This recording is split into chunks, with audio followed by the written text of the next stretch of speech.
Hello students, this video is for class 11 science. In this video I am going to continue with the botany chapter that I have started with you people, that is classification of the living organisms. Okay, so let's not waste any further time and let's just start with our chapter.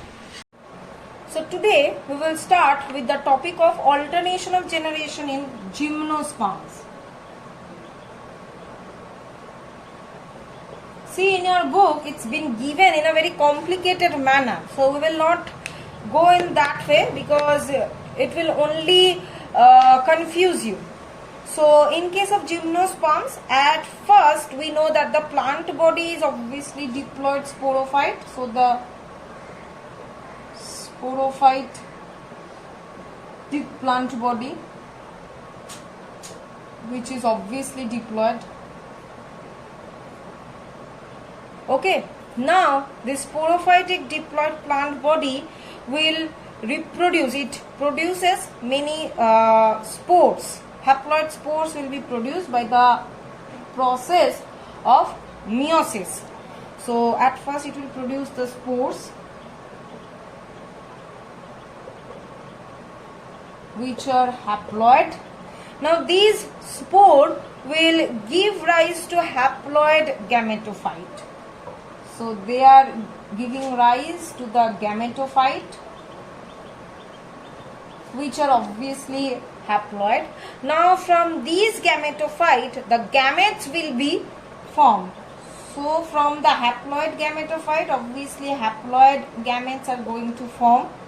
Now these haploid gametes will together or fuse together to form the zygote, which is 2n.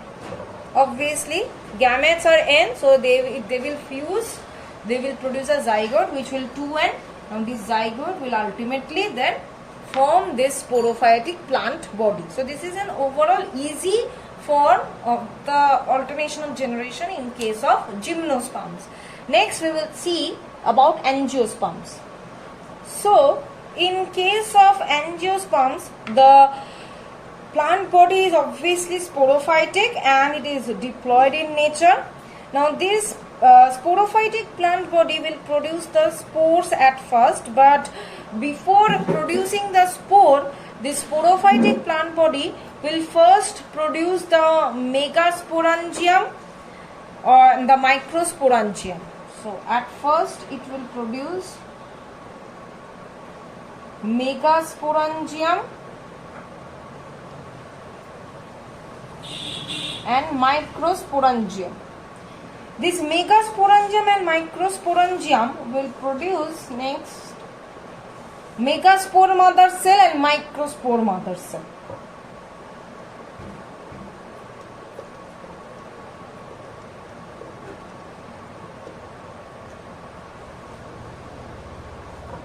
Okay, now this megaspore mother cell and microspore mother cell will produce the spores by the process of meiosis.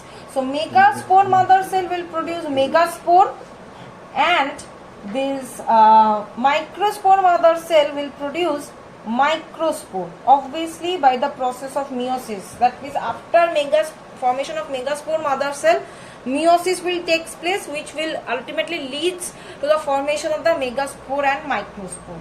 Now this megaspore and microspore, on germination they will produce the male and female gametophyte. Megaspore will produce the female gametophyte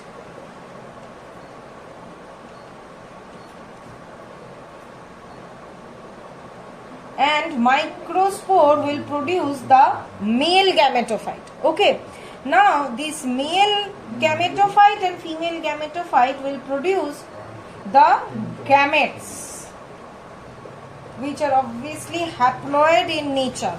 Now these gametes will fuse together by the process of syngamy and will produce zygote, which is 2n. Now this zygote will form the embryo, obviously, which is 2n, and this embryo will ultimately form the sporophytic plant. So this is the life cycle or alternation of generation in case of angiosperms. Clear? Now next we will move on to the topic of lichen. So what do you mean by lichens? This is also a thallus-like plant, but it shows a case of mutualism, that is symbiosis. Okay, now it looks like a single individual, but in this case the alga and the fungi live in the close association for the mutual benefit for obtaining their nutrition.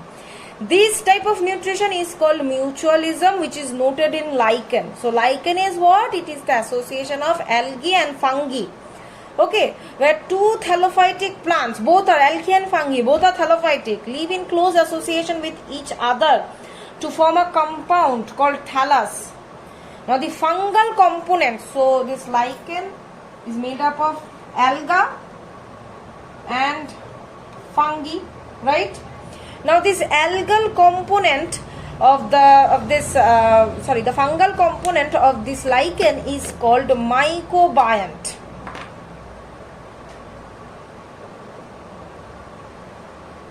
Whereas the algal component, the photosynthetic component, is termed as photobiont.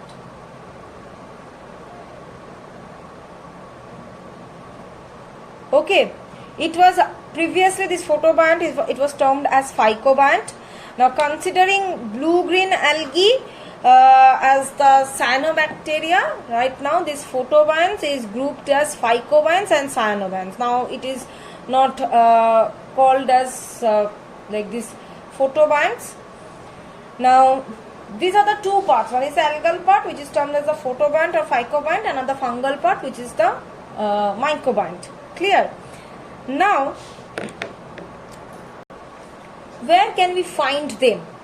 It is found in a large area from the Arctic and all regions in between.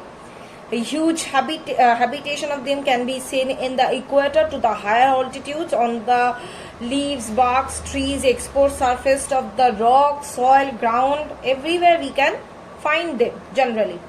Okay, next is that morphology. Now this lichen is generally formed by the combination of myco and photobionts. Now they show different types of morphology with different shaped and colored thallus. Lichens are classified under three morphological groups overall on the basis of their habit: crustose, foliose and fruticose. But later on it is being classified into 5 groups. What are they? We will see.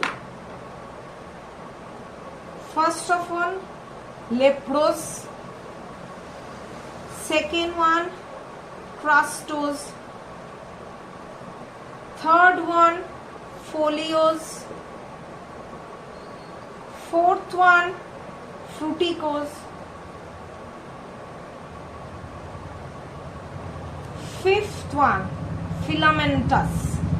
So these are the 5 types of lichen. Clear? Now we will go for each and every type. Leprose. It is the simplest type of thallus like organization in which the algal cells are covered by the fungal hyphae throughout. This type generally founded on the surface or the substratum, shows a powdery appearance. Next is that crustose. Here the lichen thallus is firmly attached to the substratum. That means it is not loose, it is very much tightly attached, and it is very difficult to separate the lichen thallus from the substratum. They provide a crust-like appearance on the rocks. That's why this name is given. Foliose means here the lichen thallus is flattened, dorsiventral, leaf-like. They are branched with regular and irregular lobed margins, which remain attached to the surface or the substratum by hair-like structures called rhizines. So this foliose is having a special structure called rhizines, through which they are attached with the substratum. Next is fruticose. These lichen are of different shapes. They may be erect or shrubby, or maybe twig-like appearance, or pendant, or like hair-like, star-shaped, and they remain attached at their base. Next is that filamentous, the last one. In this type of lichen, the algal partner is well developed and filamentous, which is surrounded by few fungal hyphae. In this case, the algal partner or the algae is dominant over the fungi. Clear?